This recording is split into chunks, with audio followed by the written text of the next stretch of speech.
imagine a world, just for a moment, where traditional male virtues, things like stoicism, assertiveness, a drive for physical strength, and a protective instinct, Right. where those are no longer seen as the building blocks of civilization, but are instead diagnosed as clinical diseases. Which is a wild concept to even visualize. It really is. Imagine a society where boys are heavily medicated simply for acting like boys, and where, in response to all of this, a massive, quiet counterculture of men is actively unplugging from modern life to build completely off-grid parallel institutions. Yeah. Welcome to today's deep dive. I'm so glad you are joining us for this one because we are navigating some truly explosive territory today. We really are. The landscape we are exploring today is highly complex, and it touches on some of the most contentious cultural debates of our time. Absolutely. But before we get into the material, just a quick reminder for you to like and subscribe to the show so you never miss a deep dive. Always important. Yeah. Today's discussion is a comprehensive review of a highly provocative new ebook that is making huge waves right now. We strongly urge you to check out Amazon Kindle and Google Play Books to buy this book. And you'll definitely want to read it for yourself after this. For sure. And also make sure to follow the author at Conrad Reicher at his Substack. The book is Conrad Reicher's 2025 release, Hysterical Harm, Overprotection Creates Mental Illness. Now, I think it is critical, really critical, that we set the context for exactly what kind of book this is before we look at the specific arguments. Yeah, that is an important point. This is a radical, unapologetic text. It is written specifically for men's rights and quote-unquote red-pilled audience. Right. The author's stated goal is to understand the history of modern institutions through the lens of their alleged capture by feminist and Marxist ideologies. He's laying it all out. He is. He is trying to explain how we arrived at our current cultural moment, and he does not pull any punches. Which brings us to a vital impartiality disclaimer for you, the listener. Yes, very important. The source material we are covering today contains highly politically charged content.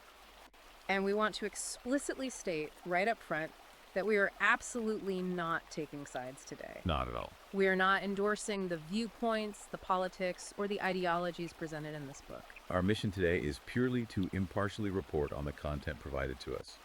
We're here to unpack the author's arguments, examine his evidence, and just help you deeply understand the worldview contained in this specific text. Exactly. We are acting as your guides through the material. So, to set the stage, let's look at the core thesis of the text. Yeah, let's jump in. The author argues that the modern mental health crisis among men is not a crisis of chemistry. Right, it's not biological. Exactly. It is not fundamentally about brain imbalances or serotonin levels. Instead, he views it as a crisis of meaning brought on by systemic overprotection and a concept he refers to as gynocentrism. Gynocentrism. Yeah. The underlying premise here is that modern society has pathologized strength and glorified weakness, framing traditional masculinity as a problem to be solved, rather than, say, a force to be channeled. Okay, so the book starts by illustrating what the author sees as a complete collapse of resilience in the modern generation. Yeah, and he uses a pretty striking story to do that. He really does. There is an opening anecdote about a time he was speaking at a university. He describes a college student raising his hand and genuinely asking, and this is a quote, "How do I deal with someone who disagrees with me without feeling attacked?" Wow. Yeah. So how does the author frame this interaction? Because, is he presenting it as an outlier? Just one weird kid? He explicitly states that this wasn't satire and it wasn't an isolated incident. The student was serious. Entirely serious. And the author views this moment as the inevitable end product of a system that raises boys in a state of total emotional insulation. Emotional insulation. That's an interesting phrase. Right. The argument constructed in the text is that when you protect feelings at all costs, prioritizing emotional comfort over intellectual friction, you end up with young men who genuinely do not know how to process disagreement without suffering an emotional collapse. Because they've never had to. Exactly. And he traces this back to very specific institutional shifts in how we define mental health. Okay, so what are the specific shifts he points to? Because he claims that traditional male traits have been systematically medicalized. But what is the historical anchor for that argument? Where does he say this started? He points to a psychological report from 1992. 1992? Yeah, the text argues that this report officially pathologized traditional male gender roles. It slapped the label of toxic on traits like discipline, stoicism, and assertiveness. Just completely reframe them. Right. The author suggesting that virtually overnight, the very virtues that historically built civilizations, the ability to delay gratification, the suppression of outward emotion in times of crisis, the drive for hierarchical dominance. The things that used to be praised. Exactly, they were recast as psychological diseases.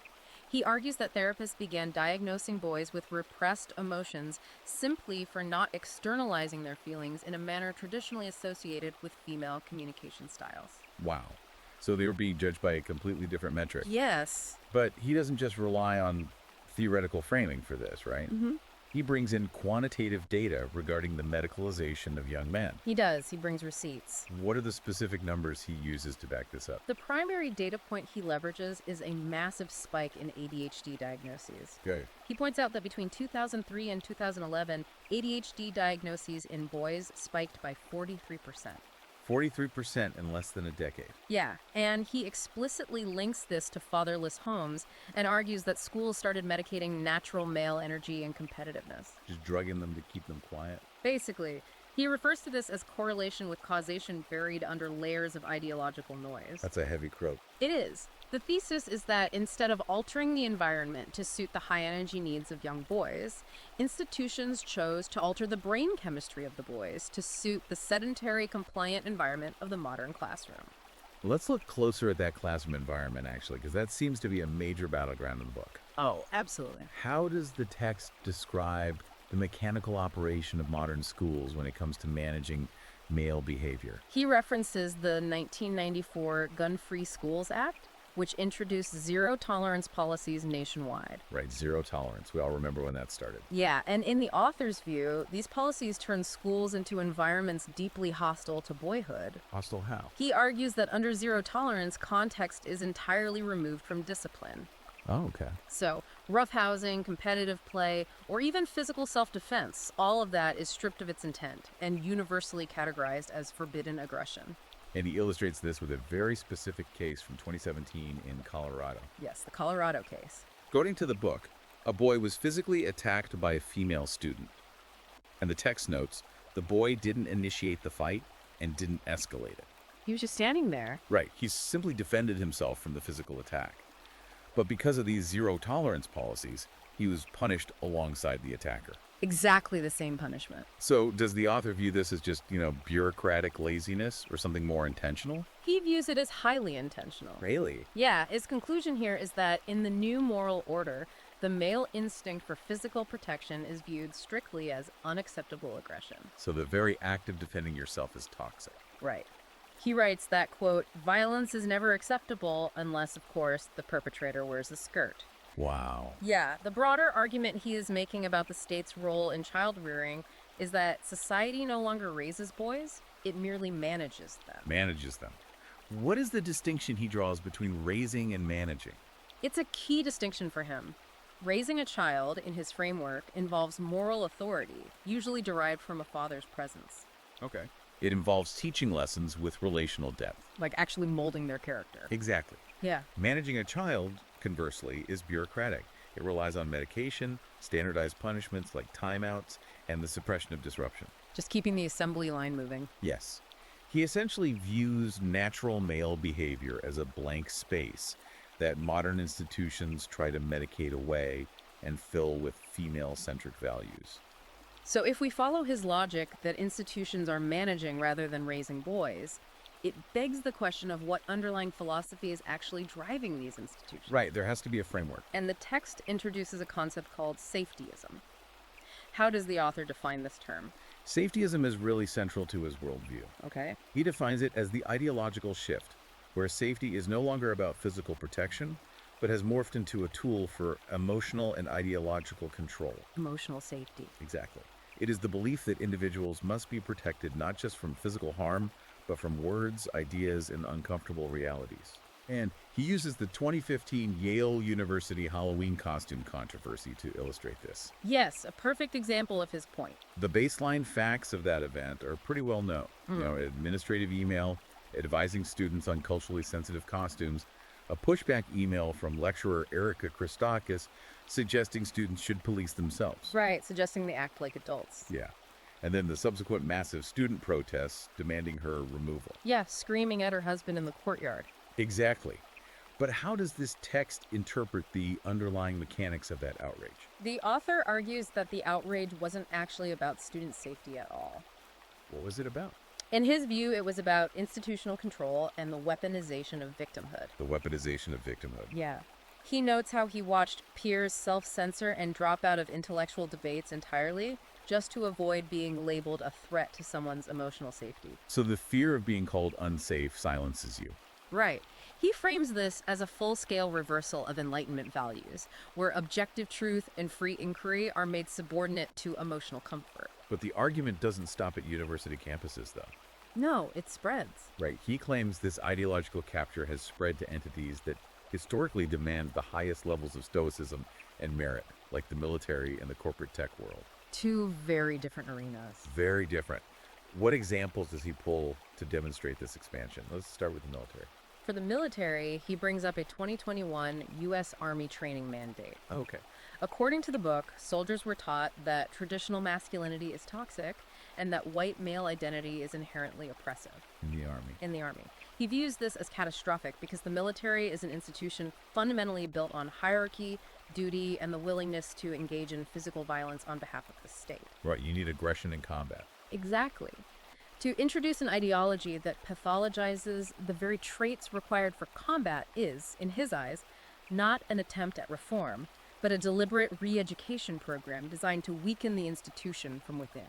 That's a huge claim. And then he also spends significant time on the corporate sphere, specifically the 2017 firing of Google engineer James Damore. Yes, the Google memo. Damore wrote an internal memo citing peer-reviewed evolutionary psychology studies, suggesting that biological differences might explain some of the gender disparities in tech, rather than purely systemic discrimination. Which was incredibly controversial. Huge fallout. What is the author's takeaway from how Google leadership handled that memo? He uses the Damore incident as proof that logic, competence, and open inquiry have been entirely replaced by what he calls the algorithm of outrage and forced compliance. The algorithm of outrage. Yeah. According to the text, Google leadership didn't debate the underlying science of Damore's memo. They simply terminated him. They didn't engage with the argument. No. The author argues this demonstrates that if you do not signal the correct ideological virtues, your technical competence is completely irrelevant. You could be the best coder in the world, but if you step out of line... You are excised from the system. So, if the military and corporate spheres are already captured, the text argues we have to look at the source of this ideology, which he says is the education system. Right. That's where it all begins. He introduces the phrase, the decolonization of education. Yes. To explain this, he points to a 2018 National Education Association video from their social justice educator program. In it, a teacher wearing a decolonized math shirt argues that objective standards in mathematics are tools of white supremacy. How does the author dissect that specific claim? Because that sounds absurd on its face to a lot of people. He points to this as the logical endpoint of a movement that, in his words, hates truth, hierarchy, and merit. Hates truth. Right. The teacher in the video argued that stating there is only a single correct way to solve a math equation reinforces dominant, oppressive cultural narratives. So saying 2 plus 2 is 4 is oppressive. Exactly.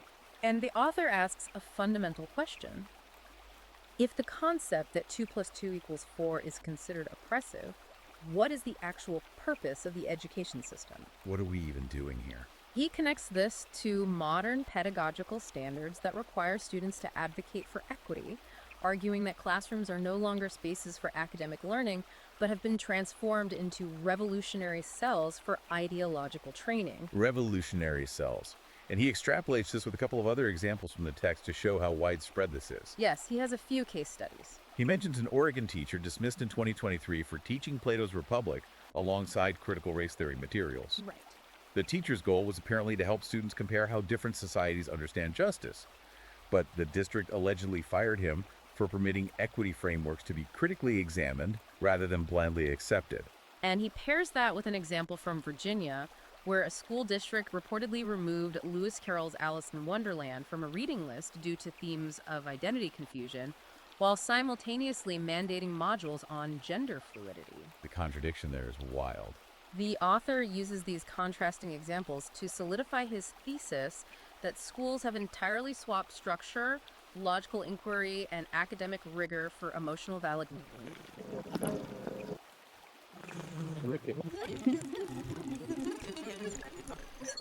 high integration of critical race theory saw a 22% decline in math and reading performance. 22%, that's massive. Huge. For him, this decline isn't an accidental byproduct. It is the deliberate production of obedient followers who can recite intersectional theory but lack basic foundational academic skills. This transitions into what feels like a massive escalation in the book's argument. Yeah, the tone really shifts here. The author moves from critiquing how we are taught to think to critiquing how institutions are forcing us to perceive physical reality itself.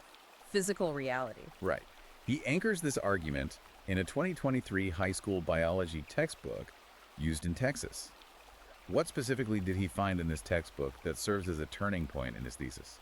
He describes examining this textbook and discovering that every historical instance of the words male and female had been replaced with the phrases assigned male at birth and assigned female at birth. Every single instance. Every single one. And he views this as a definitive line in the sand. Does he view this as a definitive line in the sand? Does he view this simply as an attempt by the publishers to be more linguistically inclusive? Just updating the language? Not at all. He views it as a deliberate, calculated demolition of biological reality. Demolition. Yes. He writes that it is indoctrination disguised as science. The argument is that by changing the language at the foundational level of biology education, the state is enforcing a manufactured symmetry while demanding that students ignore genetics, evolutionary psychology, and observable reality. The text argues that this erasure of the biological anchor isn't just an abstract philosophical issue, but that it has terrifying real-world consequences. Yeah, physical consequences. Particularly regarding physical safety. What are the specific examples he provides to ground this claim? He focuses heavily on the impact within women's shelters. Okay. He points to a 2016 ruling by the Ontario Human Rights Commission that mandated women's shelters must admit self-identified transgender women regardless of their biological sex. And what happened? According to the text, this legal mandate led to Canada's oldest battered women's shelter losing its government funding and permanently closing because the staff refused to comply with the directive. They shut down the whole shelter. It did. And he follows that with an even more intense incident from 2020 at the Ottawa Women's Shelter. Yes. According to the book, a biological male with a documented history of violence against women was admitted to the shelter as a woman. Right. This reportedly triggered immediate resignations among the staff. The author includes a highly revealing quote from a counselor at that shelter who spoke to him off the record. What did she say? The counselor stated, "I didn't sign up to protect men from other men while pretending they're unicorns." Wow, that is blunt. Very blunt. The author uses this incident to argue that the prevailing ideology demands society sacrifice common sense and actual physical safety on the altar of ideological purity. So the ideology comes before the actual safety of the women. He argues that forcing society to unsee what we know prioritizes subjective identity over empirical reality. The author then takes this critique of how institutions ignore reality and applies it directly to the legal and human resources systems. This is where his gynocentrism theory really solidifies. He introduces a concept he calls the myth of female innocence as a cornerstone of this argument. How does he claim the legal system has been inverted? He argues that the foundational Western legal concept of the presumption of innocence has been structurally inverted and replaced by the presumption of male guilt. Presumption of male guilt. That's a huge claim to make against the entire legal system. To build this case, he targets feminist legal theorists, specifically naming Catherine McKinnon. Okay, Catherine McKinnon. What is his specific critique of her legal philosophy? He unpacks her arguments over the past few decades, claiming that she and allied legal theorists have successfully argued that the process of cross-examination in court is itself a form of violence against women. Cross-examination is violence. That's the theory. The underlying idea is that requiring a woman to rigorously prove an accusation of assault re-traumatizes her. Okay, I follow that logic. Therefore, the author argues, these theorists have effectively pushed to ban skepticism and due process in accusations against men. And how does he see this playing out outside of the criminal courts? Does he believe this philosophy has bled into the corporate world, like HR? Absolutely. He views this shift as replacing objective law with subjective theology, where emotion and accusation trump hard evidence. The HR departments are basically acting like these tribunals. Right. He argues that this she said, he said standard has deeply infiltrated corporate HR departments and university Title IX's offices. And what's the result of that? In his view, this infrastructure hands angry or unstable individuals a nuclear key to destroy men's careers and reputations without the burden of due process. A nuclear key. Yeah.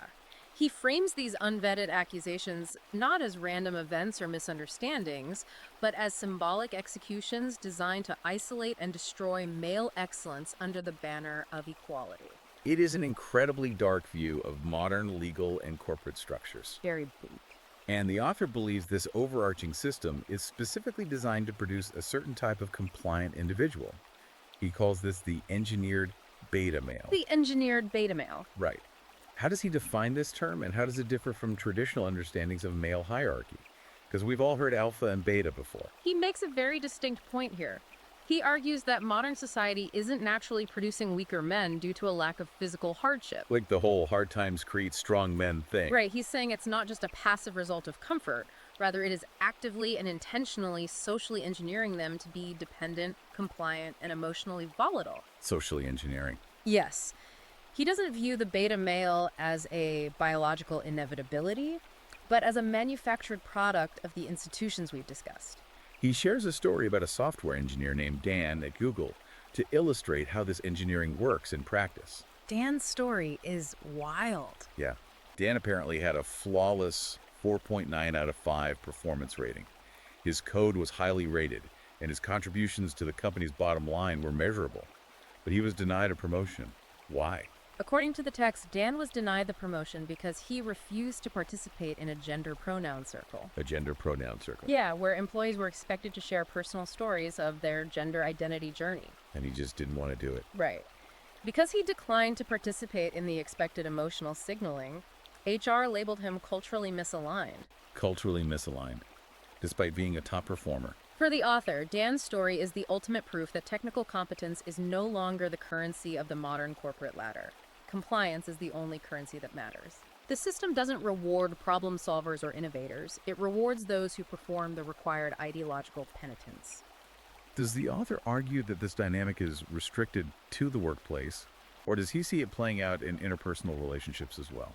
He argues it deeply impacts interpersonal dynamics, particularly the dating market. How so? He pulls data from OkCupid in 2022 to demonstrate this. The data showed that men who use terms like empathetic, sensitive, and spiritual journey in their dating profiles received 40% more matches than men who used more traditional descriptors. 40% more matches for saying you're sensitive, so the behavior is actually being rewarded by the market. What is the author's warning regarding this data? He warns that algorithms and social structures are actively rewarding what he calls the beta performance. The beta performance. Yeah, men are internalizing the lesson that to be seen, to be hired, and to be dated, they must make themselves small, soft, and overly apologetic. They have to put on a mask. Exactly. He contrasts this highly curated online performance with the things men typically do not post online anymore: fixing engines, leading teams in austere environments, building physical structures. Because that's seen as toxic now. Because the modern system no longer validates traditional rugged utility. The book then traces the root cause of this societal shift back to the breakdown of the family unit, specifically focusing on the erasure of fathers. This is a massive part of his argument. What are the historical statistics he uses to frame this decline? The statistics he provides are stark. He notes that in the year 1900, 98% of American children lived with both biological parents. 98%. Today, according to the text, that number has plummeted to 46%. 46%. That's less than half. Does he view this simply as the result of changing cultural norms and the advent of no-fault divorce? Or does he see a more deliberate dismantling at play? He views it as a deliberate dismantling by ideological forces embedded within the legal system. He points specifically to the Uniform Parental Rights Act of 1973. He argues that this legislation and the case law that followed it effectively built a maternal preference into the bedrock of the family court system. And he aggressively attacks what he calls the myth of maternal instinct. What does he mean by that? He is challenging the legal assumption that women are biologically programmed to be superior caregivers, while men must be actively trained to nurture. Okay. He notes that family courts currently award primary custody to mothers 72% of the time, arguing that this discrepancy is not based on the individual fitness of the parents, but on an ingrained systemic bias against fathers. The text also looks at how the state is stepping in to fill the void left by these absent fathers, specifically critiquing laws regarding parental consent. He focuses heavily on California's Assembly Bill 665. AB 665. This this law do, and why does the author view it as a threat? California AB 665 allows children over the age of 12 to consent to state-funded mental health care without the permission or even the knowledge of their parents. A 12-year-old. Yes. The author argues that laws like this represent a massive overreach of state power, effectively severing parental authority. Because the state is bypassing the parents entirely. He views this as an attack specifically on paternal authority, arguing that fathers are being systematically locked out of the most intimate medical and psychological decisions regarding their children. Just completely sidelined. He concludes that the state is reducing fathers to what he calls ATM machines, legally and financially responsible for the child, but intentionally rendered emotionally and morally irrelevant to the child's actual upbringing. At this point in the text, the diagnosis of the problem concludes, and the author pivots dramatically to his prescription. Yeah, the whole tone of the book changes here. The final third of the book moves away from critique and focuses entirely on action. It's titled Rebuilding the Citadel, the Red Pill Awakening. Right. He describes a phenomenon he calls the Great Walking Away. What is the scale of this movement he's documenting? He provides a staggering statistic to illustrate the beginnings of this awakening. He claims that in 2023 alone, 18,000 American men legally disclaimed paternity after DNA tests revealed they had been financially supporting and raising children that were not biologically theirs. 18,000. That's a huge number. The author refers to this mass legal action as a mutiny against a fundamentally unjust system. He tells a highly specific story about a man named Mark in Indiana to ground this statistic. Mark's story is central to this section. According to the book, Mark had been paying $1,200 a month in child support for 8 years.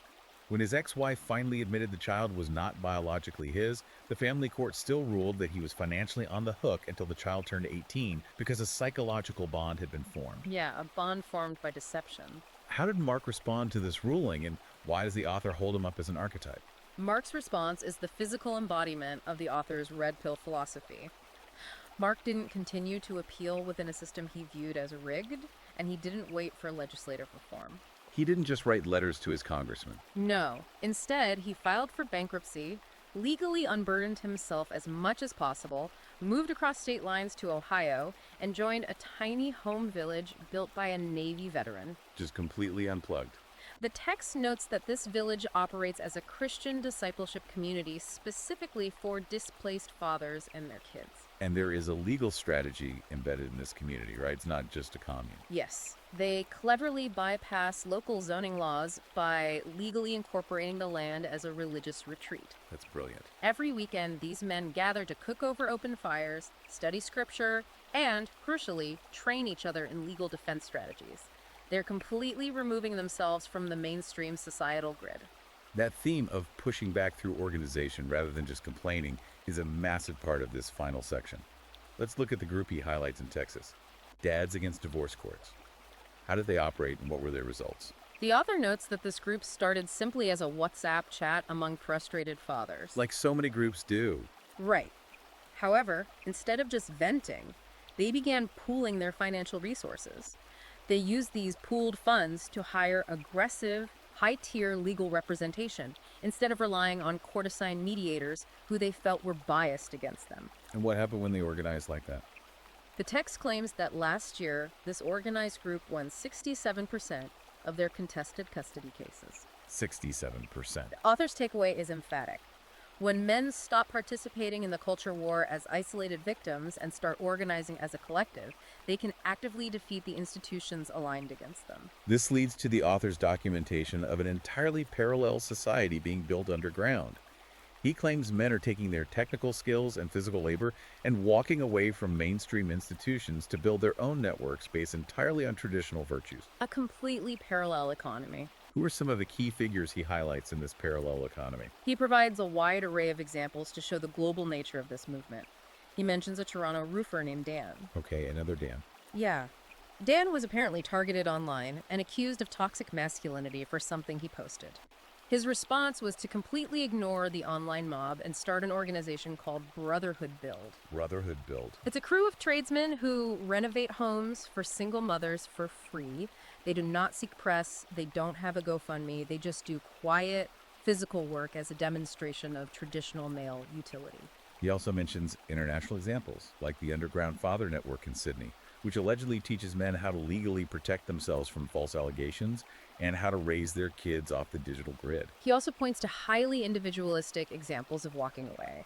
There's the story of a father in Tasmania who, after losing custody of his children over a text message dispute, built a completely self-sustaining cabin with solar power and rainwater collection, effectively removing himself from the taxable economy. Just dropping out completely. Then there's Derek Thompson, who the author claims left a highly lucrative Silicon Valley tech job in 2019 to live off-grid in Alaska. Trading Silicon Valley for Alaska. The author notes that Thompson traded the anxiety of optimizing digital algorithms for the tangible peace of optimizing firewood stacks and surviving the winter. But the author is very clear that this isn't just a few isolated guys living in the woods, right? He discusses what he calls the digital and physical citadels, claiming the scale of this movement is massive. What kind of numbers is he associating with this parallel society? He claims there are currently 850,000 men organized on digital platforms like the Red Pill Realms and the Iron Forum. Almost 1 million men. He stresses that these forums are not spaces for complaining about women or modern society. Instead, they operate as strict accountability networks where men push each other to read classical philosophy like Seneca, lift heavier weights, learn physical combat skills, and become better, more present fathers. And this digital infrastructure is translating into physical spaces as well. He mentions Iron Citadel gyms. What makes these different from a standard commercial gym? According to the text, these gyms require an application to join. They combine heavy, brutal strength training with mandatory philosophy lectures on thinkers like Ludwig von Mises and St. Augustine. Lifting weights and reading Augustine. It is a fusion of physical capability and intellectual rigor. He also highlights the St. Michael Fellowship in Idaho, which is driving a parallel church movement. Parallel churches now. These are male-only religious services focused heavily on the concepts of spiritual warfare and household leadership. They entirely reject the inclusive, softened language of modern mainstream theology in favor of raw, unedited scripture. Perhaps the most fascinating example of institutional replacement in the book is the New Athens Initiative in Tennessee. What is the educational model they are utilizing? They are a private, all-male academy that is resurrecting the classical trivium education model. What exactly does the trivium entail, and why does the author see it as the ultimate rebellion against modern education? The trivium is the foundational structure of classical education, consisting of 3 parts: grammar, logic, and rhetoric. It teaches a student how to think, not what to think. First, you learn the fundamental rules and facts of a subject, which is grammar. Then, you learn how to analyze those facts and identify fallacies, which is logic. Finally, you learn how to persuasively articulate your synthesized conclusions, the rhetoric. So it's the exact opposite of the emotional safety models. The author views this as the antithesis to modern emotional reasoning. These young men are reading Cicero in the original Latin, deeply debating the theology of Thomas Aquinas, and literally forging knives in a blacksmith shop on the campus. The text notes that they operate with 0 diversity quotas and absolutely no DEI training. Yeah. It is purely the pursuit of objective truth and physical virtue. Right. The author claims that when a local newspaper attempted to smear the academy as an extremist training camp, their enrollment applications actually doubled. Which just proves his point about the demand for this. If we synthesize the author's ultimate takeaway from all this evidence, the framework he is constructing is profound. It really is. He argues forcefully that this movement is not a retreat from society. It is a deliberate decentralization. Decentralization. These men are actively building a parallel world. They are completely ignoring the mainstream culture war. They are refusing to ask for institutional permission or societal forgiveness. And they are quietly, methodically reestablishing their right to govern themselves. It is an incredibly intense and sweeping thesis. I mean, the author literally traces a line from a college kid who cannot handle a polite debate through the pathologization of normal boyhood, the ideological capture of our legal and educational systems, right up to the construction of a rugged, off-grid, parallel society of men swinging axes and reading Plato. It is undeniably a deeply controversial text, but it constructs a cohesive worldview that leaves us with a highly provocative thought to consider. Regardless of where you, the listener, stand on the ideological spectrum, the documentation provided in this book points to a reality we have to grapple with. What is that final thought? If a massive and continually growing demographic of men fundamentally distrusts the legal, educational, and corporate institutions of our society and is quietly succeeding in building a completely separate, parallel civilization, what does that mean for the future of our shared social fabric? That's the real question. Can a unified society actually survive when a massive portion of its historical builders simply decide to walk away, stop participating, and build their own citadel in the woods? That is a question that will definitely stick with you long after you put the book down. Thank you so much for joining us on this deep dive. It's been a fascinating look into a very different world. It really has. As a final reminder, please be sure to like and subscribe to the show so you can catch our next analysis. We strongly recommend you check out Amazon Kindle and Google Play Books to purchase the ebook Hysterical Harm. Overprotection creates mental illness. And don't forget to follow the author, at Conrad Reicher, at his Substack to read more of his unfiltered thoughts on this topic. We will see you on the next one.